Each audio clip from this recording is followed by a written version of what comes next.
രാധിക,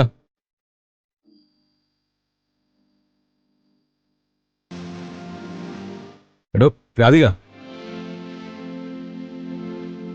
രാധിക.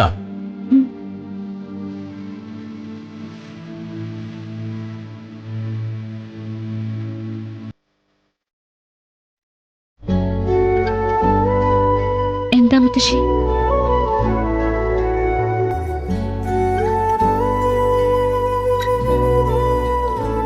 മോളെ, കഠിന വ്രതവും തപസ്സും ഒക്കെ ഒരുപാട് കഥകളി കേട്ടിട്ടുണ്ട്. പക്ഷേ അതൊക്കെ ഇന്നത്തെ കാലത്ത് നടക്കുന്നതല്ലല്ലോ. ദേ, ഇത് ഇളനീര, മോള് കുടിക്കണം. ഇല്ല മുത്തശ്ശി, ഞാൻ എന്റെ ഭഗവാനോട് അപേക്ഷിച്ച കാര്യം നടക്കാതെ ഞാൻ ഈ വ്രതം അവസാനിപ്പിക്കില്ല. താൻ വെറുതെ പ്രശ്നം ഗുരുതരമാക്കല്ലേ. എടോ, തനിക്ക് എന്തെങ്കിലും സംഭവിച്ചു പോയാൽ ഞങ്ങളൊക്കെ എന്ത് ചെയ്യും? കുട്ടിക്കാലം മുതൽ രക്ഷിക്കാൻ കണ്ണനുണ്ടാകും എന്നൊറ്റ വിശ്വാസത്തിലാണ് ഞാൻ നടക്കുന്നത്. ഇതിനു മുൻപും രക്ഷിക്കാൻ കണ്ണനുണ്ടാകും എന്ന ഒറ്റ വിശ്വാസത്തിലാണ് ഞാൻ ജീവിച്ചത്. ഇതിനു മുൻപ് ഒരുപാട് നിവേദ്യങ്ങൾ ഞാൻ വെച്ചിട്ടുണ്ട്. അതൊക്കെ സ്വീകരിച്ചു കാണുന്ന ഞാൻ കരുതുന്നത്. ഇപ്പൊ ഞാൻ നിവേദ്യമായി വെച്ചിരിക്കുന്നത് എന്നെ തന്നെയാ, എന്റെ ജീവന.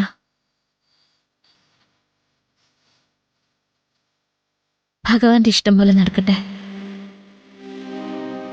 മോളിത് എന്തൊക്കെയാ പറയുന്നത്? നിന്നെ ഈ അവസ്ഥയിൽ ഇവിടെ ഇരുത്തി ഇവിടെ ആർക്കെങ്കിലും അടങ്ങി ഒതുങ്ങിയിരിക്കാൻ പറ്റുമോ? മനസ്സമാധാനം ഉണ്ടാവോ? ദേ, ഈ ഗ്ലാസ്സിൽ പാല, ഇതെങ്കിലും ഒന്ന് കുടിക്കുമ്പോളെ. ഇല്ലമ്മേ, ഇതിപ്പോ ഞാൻ ഏട്ടന് വേണ്ടി കാണിക്കുന്ന ഒരു സാഹസമൊന്നുമല്ല. ഏട്ടനെ എഴുന്നേറ്റ് നടക്കണമെന്ന് ഞാൻ അത്രയ്ക്ക് ആഗ്രഹിക്കുന്നുണ്ട്. അമ്മ നോക്കിക്കൊള്ളൂ, വിശ്വസിച്ചോളൂ, ഏട്ടൻ എഴുന്നേറ്റ് നടക്കും.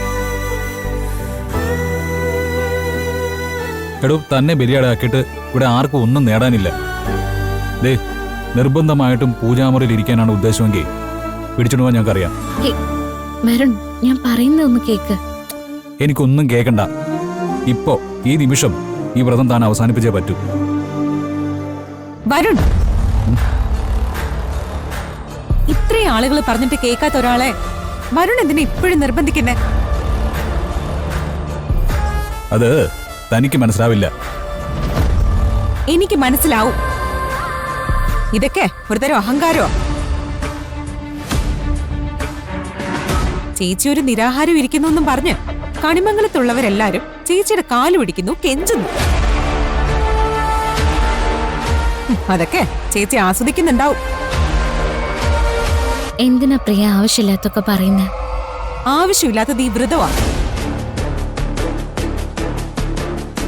പിന്നെ ചേച്ചി ഒരു വ്രതം എടുത്ത് ഭഗവാനെ ഏൽപ്പിച്ച അത് ഉടനെ നടത്തി കിട്ടുമല്ലേ? എന്നാ പിന്നെ ഈ നാട്ടിലെ എല്ലാ പ്രശ്നങ്ങളും ചേച്ചി ഏൽപ്പിച്ചാ മതിയല്ലോ. ചേച്ചി അതങ്ങ് പരിഹരിക്കുമല്ലോ. Priyanka, stop it. അയാൾ ചെയ്യുന്ന കാര്യത്തിന്റെ ആത്മാർത്ഥത എങ്ങനെ മനസ്സിലാക്കാതെ സംസാരിക്കരുത്. ഇതിന്റെ പേര് ആത്മാർത്ഥതയെന്നല്ല, അഹങ്കാരം എന്നാ. എന്ന് ചേച്ചി ഇങ്ങനെയാ.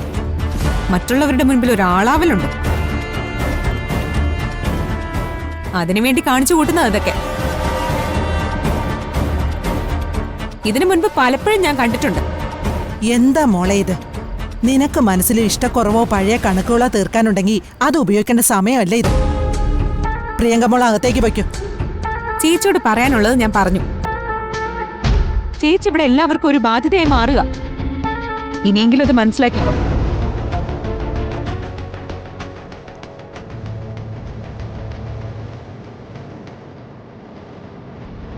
പ്രിയങ്ക പറയുന്ന ഒന്നും മോള് കാര്യാക്കണ്ട. എങ്ങനെയെങ്കിലും മോളെ ഇതിൽ നിന്ന് പിന്തിരിപ്പിക്കാൻ വേണ്ടി അവള് പറയുന്നേ ഉള്ളൂ. ഇത് വേണ്ടാന്ന് വെക്കുമോളെ. സൂര്യയുടെ കാര്യങ്ങൾ ഭഗവാന്റെ തീരുമാനം അനുസരിച്ച് നടക്കട്ടെ. എടോ, ഇത്രയൊക്കെ പറഞ്ഞിട്ട് തനിക്ക് എന്താ മനസ്സിലാവാത്തത്? ദേ, താനത് വാങ്ങിച്ചു കുടിക്കേ. ഉം. വരുൺ, എന്റെ ഭക്തി എന്റെ ജീവന. ഏട്ടൻ എന്നെ വിളിക്കുന്ന അനിയത്തി എന്നാ, സ്വന്തം പെരുമാറുന്ന. എന്റെ ഏട്ടന്റെ ആരോഗ്യത്തിന് വേണ്ടി, എന്റെ ഏട്ടൻ പഴയതുപോലെ ആവാൻ വേണ്ടി ഞാൻ ഒരുപാട് ആഗ്രഹിക്കുന്നുണ്ട്.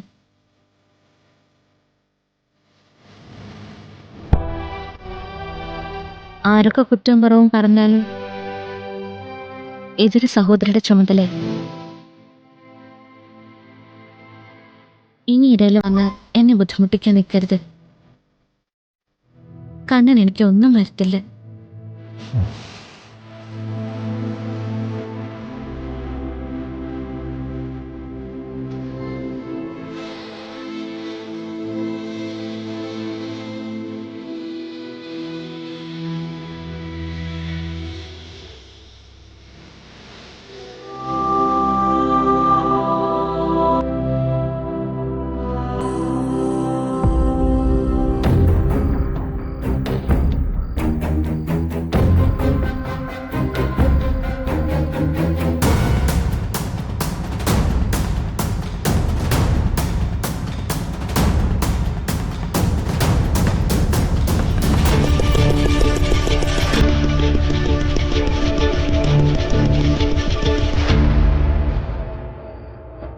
ഭഗവാനെ, കൂടെ പിറന്നവളല്ലെങ്കിലും അവൾ ഇന്നും എൻ്റെ അനുജത്തിയാണ്. എനിക്ക് വേണ്ടിയാ എൻ്റെ സഹോദരി ജീവൻ അർപ്പിച്ച് ത്യാഗം ചെയ്യുന്നത്. ഞാൻ എഴുന്നേറ്റ് നടന്നില്ലെങ്കിലും കുഴപ്പമില്ല. അവൾക്ക് അതിൽ നിന്ന് പിന്മാറാനുള്ള മനസ്സെങ്കിലും കൊടുത്താൽ മതി.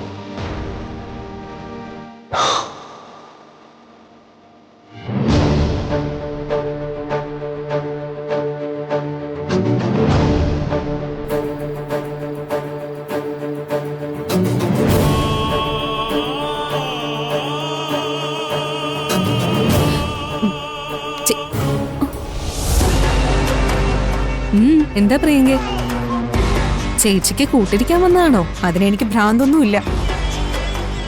നീ വാ.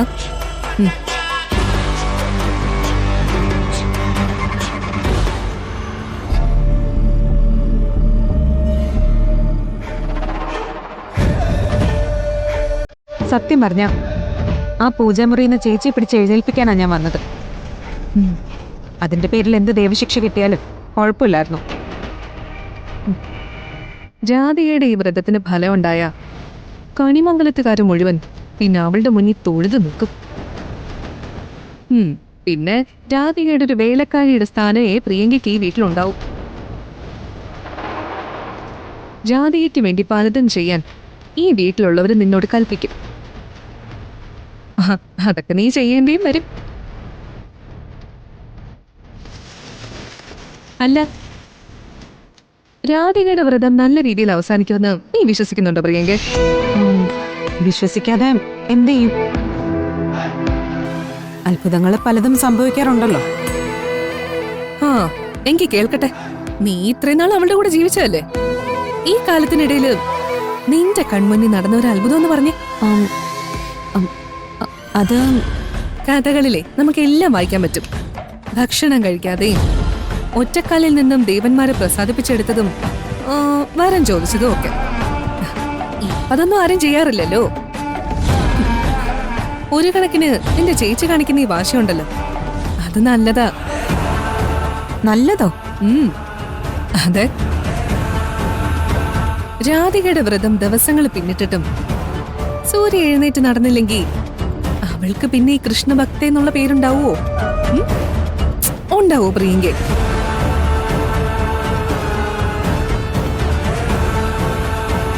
ഇനി സൂര്യ എഴുന്നേറ്റ് നടന്നില്ലെങ്കിൽ രാധിക വ്രതം നിർത്തോ? ഇല്ല. അപ്പൊ പിന്നെ എന്താ സംഭവിക്കുക? പച്ചവെള്ളം പോലും കുടിക്കാതെ അവള് തൊണ്ട വരണ്ട് ചാകും. നിനക്കോ എനിക്കോ ചെറിയമ്മയ്ക്കോ ആർക്കും ഒരു കുറ്റവും ഇല്ല. പക്ഷേ നമുക്കൊക്കെ ബുദ്ധിമുട്ടായി തീർന്ന ഒരാള് അതോടെ തീർന്നു പോയി കിട്ടുകയും ചെയ്യും. അതല്ലേ നല്ലത് മോളെ? ഏട്ടത്തി പറഞ്ഞതിലും കാര്യമുണ്ട്. കാര്യമേ ഉള്ളൂ. നീ നോക്കിക്കോ, ആദ്യത്തെ 1-2 നേരം ഭക്ഷണം കഴിക്ക്, വെള്ളം കുടിക്കുന്നൊക്കെ പറഞ്ഞ് മുത്തശ്ശി അമ്മയൊക്കെ അവളുടെ അടുത്ത് ചെല്ലും, ഒരുപാട് നിർബന്ധിക്കും. പക്ഷേ പതുക്കെ പതുക്കെ അവരത് നിർത്തിക്കോളും. നിന്റെ ചേച്ചിക്ക് ചാകാനുള്ള സമയം അവള് തിരഞ്ഞെടുത്തു എന്ന് കരുതിയാ മതി. ചെല്ല് പ്രിയങ്കേ.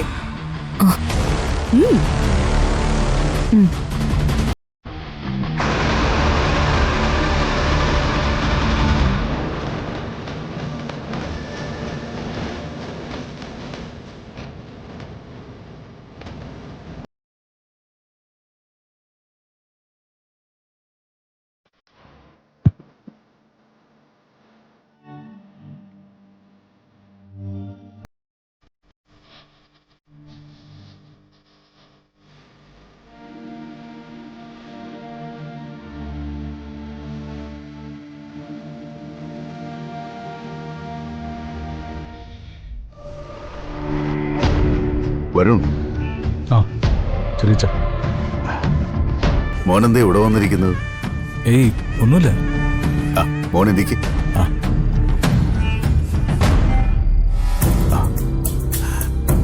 ഞാൻ ആ പെൺകുട്ടിയുടെ കാര്യം ആലോചിക്കായിരുന്നു, രാധികയുടെ. നീയും അത് തന്നെയാണ് ആലോചിക്കുന്നതെന്ന് എനിക്കറിയാം. ആ നമ്മളൊക്കെ മറ്റുള്ളവർ ചെയ്യുന്ന ത്യാഗങ്ങളൊക്കെ ഒരുപാട് കേട്ടിട്ടുണ്ട്, പഠിച്ചിട്ടുണ്ട്. പക്ഷേ കൺമുമ്പിൽ ഒരാളത് ചെയ്യുമ്പോൾ കൈയെടുത്ത് കുമ്പിടാതെ നിവൃത്തിയില്ല. ഒന്ന് ആലോചിച്ച് നോക്കുമ്പോൾ സൂര്യയോട് എന്ത് കമ്മിറ്റ്മെന്റ് ആ കുട്ടിക്കുള്ളത്. അനുജത്തിയുടെ ഭർത്താവിന്റെ കുടുംബത്തെ ഒരാൾ, പക്ഷേ അവള് കാണിക്കുന്ന സിൻസിയാരിറ്റി ഉണ്ടല്ലോ. അതെ ചെറിയച്ച. പക്ഷെ എന്നിട്ടും നമ്മുടെ കൂട്ടത്തിലെ ചിലർക്കൊക്കെ അത് മനസ്സിലാവാതെ പോകുന്നുണ്ട്. കാര്യമാക്കണ്ട, നന്മയുള്ളവരെ കല്ലെറിയുന്നതും ചിലരുടെ ശീലമാണ്. ചെറിയച്ഛൻ ഇത്തവണ ഗൾഫ് ട്രിപ്പ് കഴിഞ്ഞു വന്നപ്പോ നിനക്കൊരു സമ്മാനം വാങ്ങിച്ചു. സമ്മാനോ? നിന്റെ വിവാഹത്തിന് പ്രത്യേകിച്ച് ഞാനൊന്നും തന്നില്ലല്ലോ. അങ്ങനെയൊക്കെ കണക്കുണ്ടോ നമ്മൾ തമ്മിൽ? അതിപ്പോ നാളെ ഗൗതമിന്റെ കല്യാണം വന്നാലും അച്ഛൻ പ്രത്യേകിച്ച് ഒന്നും ചെയ്യില്ല. പ്രത്യേകിച്ച് കണിമംഗലം നമ്മുടെ പൊതു സ്വത്തല്ലേ. പക്ഷേ ഞാനിതങ്ങ് വാങ്ങിച്ചു, അതുകൊണ്ട് മോനിതങ്ങ് സ്വീകരിക്കണം. അല്ല, ഇത് സ്വർണ്ണമാണോ? പിന്നല്ലാതെ. ചെറിയച്ച, എനിക്കെങ്ങനെ സ്വർണത്തിനോട് വലിയ ഭ്രമമൊന്നുമില്ല.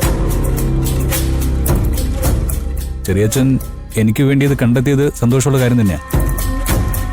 പക്ഷെ എനിക്കിത് ഇട്ടുകൊണ്ട് നടക്കാൻ വയ്യ. ഇത് വേണമെങ്കിൽ ഗൗതമിന് കൊടുത്തേക്ക്. ഗൗതമിന് കൊടുക്കാനാണെങ്കിൽ ഞാൻ വേറെ വാങ്ങിച്ചു കൊടുക്കുമല്ലോ.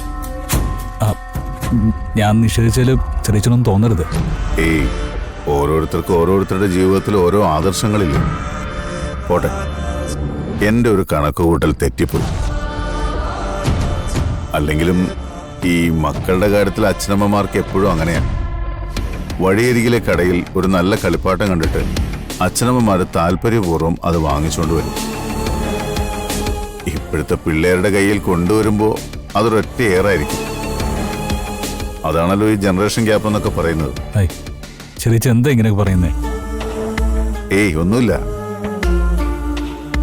ഞാനിത് വാങ്ങിക്കുമ്പോൾ എൻ്റെ കൂടെ 4-5 പേരുണ്ടായിരുന്നു. അവരോട് ഞാൻ പറഞ്ഞു വരുണിന് ഇത് വളരെ ഇഷ്ടമാകുമെന്ന്. ഇവിടെ വന്നപ്പോൾ ഉർവശി എന്നോട് ചോദിച്ചു വരുണിന് ഇത് ഇഷ്ടമാകുമെന്ന്. ഊവെന്ന് ഞാൻ തറപ്പിച്ച് പറഞ്ഞു. അതാ ഞാൻ നേരത്തെ പറഞ്ഞ കളിപ്പാട്ടത്തിന്റെ കാര്യം. പോട്ടെ മോനെ, കുഴപ്പമില്ല. ചെറിയച്ച, അതങ്ങ് നന്നേക്ക്. വേണ്ട മോനെ. ചെറിയച്ച, എനിക്കാണ് അബദ്ധം പറ്റിയത്. ചെറിയച്ചൻ ഇത്രയും ആഗ്രഹിച്ച് വാങ്ങിച്ചുകൊണ്ട് വന്നൊരു സാധനം ഞാൻ നിഷേധിക്കാൻ പാടില്ലായിരുന്നു. ചെറിയച്ച, സോറി. ഒരു കാര്യം ചെയ്യ്, ചെറിയച്ചൻ തന്നെ എൻ്റെ കയ്യിൽ ഇട്ടോളൂ.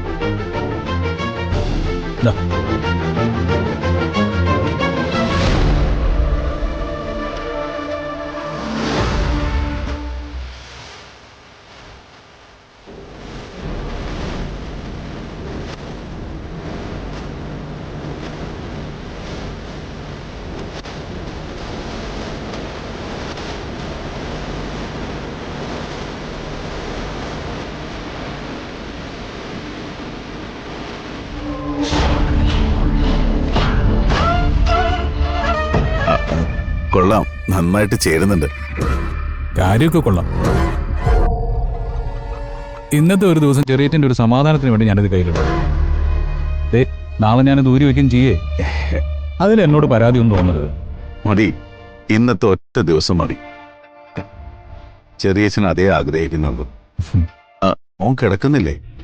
ഇല്ല ചെറിയച്ച, ഞാൻ കുറച്ചു നേരം കൂടി ഇവിടെ ഇരിക്കാൻ പോകും. ശരി മോനെ. Good night.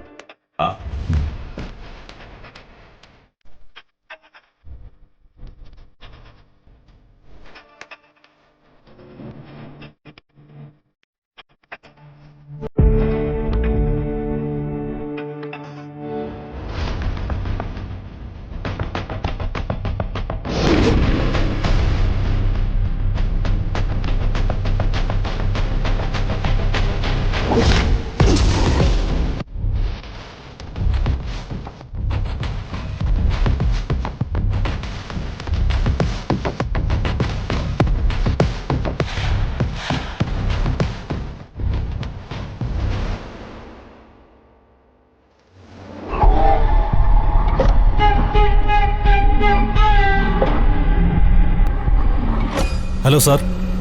കാര്യങ്ങളെല്ലാം ഓക്കെ അല്ലേ? അതെ. നിങ്ങൾക്കകത്ത് കയറേണ്ട സമയമായി.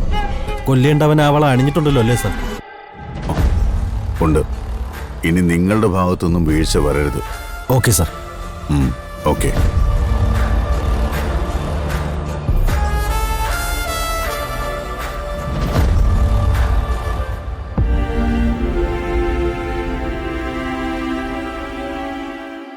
പുതിയൊരു മലരിതൽ വിരിയണ ദിവസമിതറിയില്ലേ, കണിയുണരണം അതിലിനിയൊരു നറുതിരി തെളിയണം.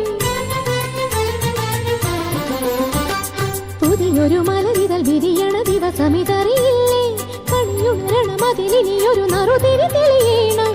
കുറുകുഴലുകൾ പുരവതി മില ചെറുനിറ പറവേണം. കൊതിച്ചു കൊതിച്ചിങ്ങടുത്തുവാ, കളിച്ചു ചിരിച്ചു രസിച്ചുവാ. ദേവനാരായണൻ തിരുമേനിയുടെ മകളുടെ സത്യം ചെയ്യല. ഈ ഇരിക്കുന്ന എന്റെ ഏട്ടൻ 2 കാലിൽ എഴുന്നേറ്റ് നടക്കുന്നത് വരെ ഇനി ഞാൻ പച്ച വെള്ളം കുടിക്കില്ല. ഇന്നു മുതൽ, ഈ നിമിഷം മുതൽ ഞാൻ നിരാഹാരിക്കാൻ പോവാ.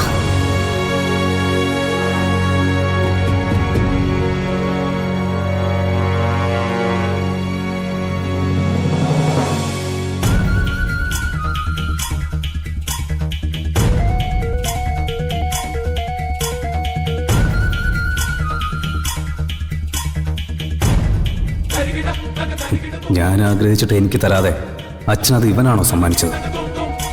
ഞാൻ ആഗ്രഹിച്ചത് എനിക്ക് കിട്ടിയേ പറ്റൂ.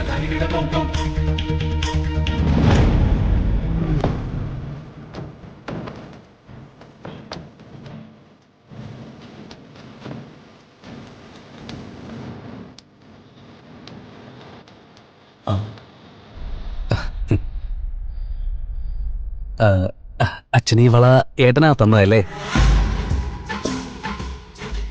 അച്ഛനീ വള ചോദിച്ചിട്ട് എനിക്ക് തന്നില്ല. എനിക്കിത് ഒരുപാട് ഇഷ്ടപ്പെട്ടതാ. അച്ഛനല്ലെങ്കിലും എന്നേക്കാൾ പ്രിയം ഏട്ടനോടാണല്ലോ. ആര് പറഞ്ഞു? അതൊക്കെ എനിക്കറിയാം. എനിക്ക് വരുണിന്റെ അത്രയും കഴിവുകളില്ലല്ലോ. എനിക്കതിൽ പരാതിയുമില്ല. നീ എന്തൊക്കെയാടേ പറയുന്നത്? എടാ, എനിക്കിത് വേണ്ടാന്ന് ഞാൻ പറഞ്ഞതാ. കുറച്ചു നേരമെങ്കിലും ഒന്ന് കയ്യിലിടാൻ വേണ്ടി ചെറിയ നിർബന്ധിച്ചു. അതുകൊണ്ട് ഞാൻ വാങ്ങിയിട്ടു, അത്രേ ഉള്ളൂ. നിനക്കിത് വേണോ? വേണ്ട. അച്ഛനത് ചിലപ്പോ ഇഷ്ടാവില്ല. എടാ, ചെറിയച്ചനോട് ഞാൻ പറഞ്ഞോളാം.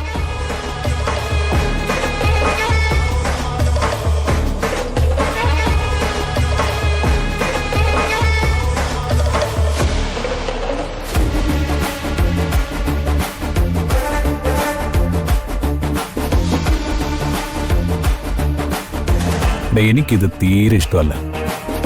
നിനക്കാണെങ്കിൽ ഇത് നന്നായിട്ട് ചേരുന്നുണ്ട്. സോ ഇത് നിനക്ക് തന്നെ. താങ്ക്സ് ഏട്ടാ.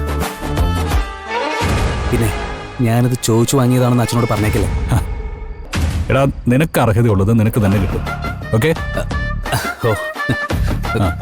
Good night. Good night.